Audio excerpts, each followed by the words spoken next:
Ricardo's video. Hey guys, welcome to my studio. It's pretty small, but it does the job. As you can see, I got my current sculpture here in my studio.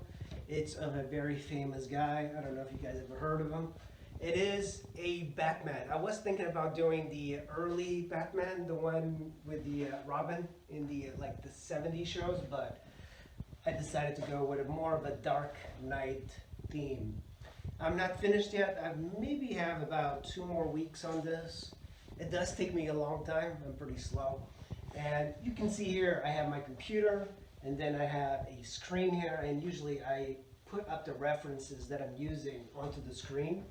And if you look over here, I have another sculpture I just finished, and I should be able to make a mold out of this and reproduce it. It's a unicorn. And I also... Unicorn or rhino? I think I like the unicorn idea unicorn? a little Okay. bit more.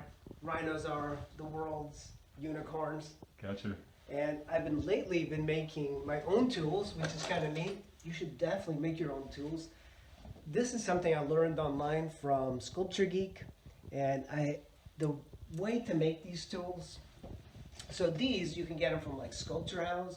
They're like $20–25 each.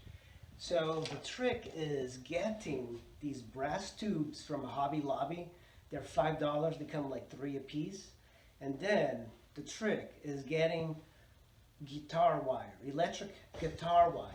Cool. And the guitar wire has got like little strands. I don't know if you can zoom in on that. This creates a texture on your sculpture and it removes the imperfections. It works really, really well. And you can just bend these wires to your desires. It's extremely handy. Like, I really recommend this. Like, these are the tools now that I just use to work.